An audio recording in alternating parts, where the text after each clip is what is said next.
retard I am? I talk too much. I'm a dumb, southern, Jersey, mullet-wearing retard. I'm a huge retard and the biggest retard in the world. I'm an inbred, crack baby retard. I come from good genes. My pop smokes butts, won't even claim me as his kid, said I'm a loser. My mom sent me to the store with the food stand, tell me to buy her some cigarettes, bring back the change. Then I bought some oversized panties from Kmart, was too lazy to bring them back, so I started wearing them. Had them all wrapped in my chest, Ronnie. I videotaped my naked butt in my camera, then my camera broke. Big old retard I am. Smart Jen. Yeah, the boys liked her. I could never sleep over when I had sex. I always had to leave that night, and I smell like old shoes. I'm such a retard that I took my GED 4 times and my driver's license 6. WJFK in Philadelphia. I'm a huge loser. I'm such a loser that I work in a $5 daycare, and I got water dripped on my head. I talk too much. You know, Fezzi, why does she think she has trouble doing stand-up? There is your act right there, Jen. You just sit there and tell your life story. 45 minutes, walk off stage to a standing ovation. I can't imagine that Chinese waterhead remembers that saying any of these things 24 hours later. That was funny. That was absolutely funny. Fez, reading this article, it says violence and sex increase in Hollywood movies, and kids are at risk because more and more violent films are coming in at PG and PG-13 instead of R-rated. Have you noticed that? So that's what they call the ratings creep or something like that, where it's like a film that's rated PG 10 years ago is not nearly as violent, profane, or sexy as a PG movie now. Well, we have 2 problems. Here's what the actual problems are. Number 1, PG-13 has become what R used to become. And it's because they know you can't have a big, giant blockbuster when you're an R movie. You can't do the same kind of numbers when you're PG-13. And PG-13 is... So adult movies, they're kind of like adult movies for kids, is what we got. And I was thinking of this the other day, and it's one of my problems. I know you and I disagreed about Anchorman. Anchorman should have been an R-rated movie. It should have been a lot more saucier. It should have been more adult-themed.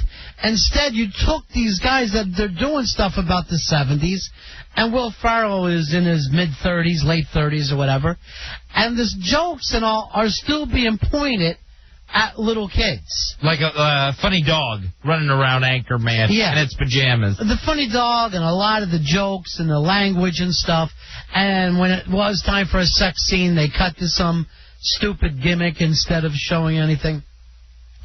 And so I don't think that movie works for adults, and I doubt very much it works for people that are 13 either. With that movie, I wondered because when they did drop the F-bomb in it, that's an important scene in the movie. Yeah. And I thought to myself, I wondered if that boost, because I never know what a movie's rated when I go to see it.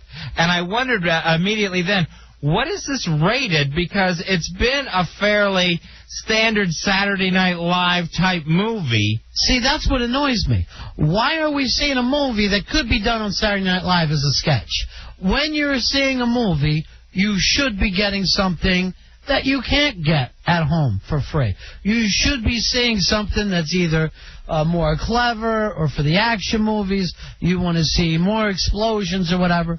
But it should be something bigger than a Saturday Night Live sketch. So if there's like an R-rated movie that's going to be a big summer blockbuster and it looks like it's headed towards an R, can they do like a bargaining thing where it's like, all right, well maybe we'll take out some of the cursing if we don't have to lose any of the violence?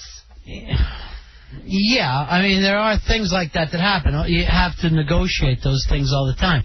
My problem is this. Why not say, here's Spider-Man, and it's really not for little kids? Because you know they're trying to get an adult audience as well with Spider-Man. And they're not trying to do a cartoon. But you know it's not completely satisfying to adults either. And that's where we are with films right now. They're not satisfying to anybody who is an adult. and they're not probably good for kids. With something like Spider-Man, because then you've got attached to it like the Burger King Happy Meals. Yeah, and the toys that go along with it. So they're worrying that these films, that kids are seeing too much violent films. I'm worrying that we're stuck watching too much kid material when we're trying to watch an action film. I mean, I think the biggest R-rated movie of all time was probably those Matrix movies, which people claim that they were even a failure. So I didn't know the Matrix was R-rated. Yeah, the Matrix were R-rated films. Oh, just for the sheer violence?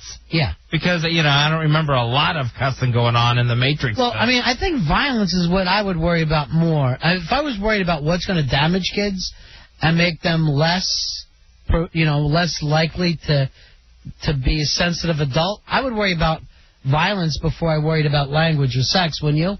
I would think that if something was going to head towards R, it would be because of the sexual content. Why? Just because that is, for some reason, the more taboo. That's the thing that for people. You? No, it's not for me. Yeah, you like kids to see sex. I don't like kids to see sex, but I mean, I don't think it's the scariest thing out there. Yeah. But in this country, it does seem like people will freak out more about a sex scene than a violent scene. So what happens, what we do with our kids is this.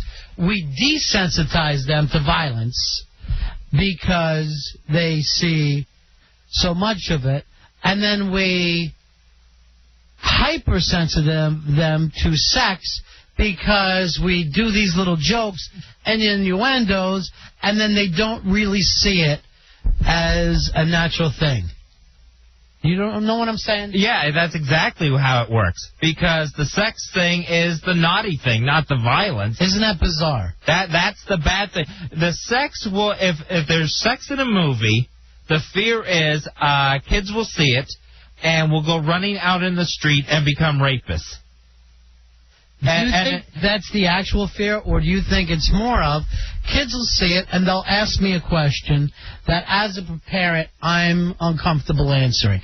Because I don't think anyone's ever said if a kid sees movies then they may say he'll want to do it. But I really think they're more he's going to ask me about it or she's going to ask me about it. And I really find that unbearable. Probably like on an individual family level. Yeah. That's probably the bigger fear. But I would think that the movie's rating system worries about sex having a bigger influence on kids than violence. I'm going to say just the opposite. I'm going to say they say that it doesn't, but in their guts, and it's even for most parents, that's the way it is. But I'm sure most people would go, well, I don't want my children seeing violent films. And then they don't care. Because if you have a TV set, the kid is saying violent things. And I don't care whether it's Starsky and Hutch, that's still a lot more violent than it is sexual in nature. You know what I mean? Any kind of TV show. Yeah, and the violence is allowed just about anywhere for the kid. You'll see violence on the Cartoon Network, in movies, that's on TV shows, video games. And you know what also it kills you about the violence that you see in film? If you just watch our films, you would think that there was a whole hell of a lot more violence than there actually is. If you actually talk to most people, they've never been anywhere with a gunfight went on. They've never seen anyone get shot. They've never seen anyone get their gun kicked out of their hand. But they've seen it 1,000,000 times in films. And when I say 1,000,000 times, by the time you go to a little kid to adulthood, I'm not kidding about that number. I bet it's pretty damn close. Now, I always wondered something about the old A-Team show, where it was always really violent explosions and car wrecks, but they always edited in that scene of the guy crawling out of his car and being okay. Again, that goes to show you that it's not correct. That doesn't happen in life. Someone turns their car over. Normally, they either go to the hospital or they get killed. We ought to pick this up another night, Fezzi. We'll come back tomorrow night at 7 o'clock. Rogers, it was great seeing you again, buddy. Thanks a lot. Come by anytime. I miss you guys. Yeah. And when he says anytime, he doesn't mean every day. Sid, thank you very much, pal. I'm hoping you're going to start feeling better. I got to tickle him on the way out. We'll be back tomorrow, 7 o'clock. It's the Ron and Fez show.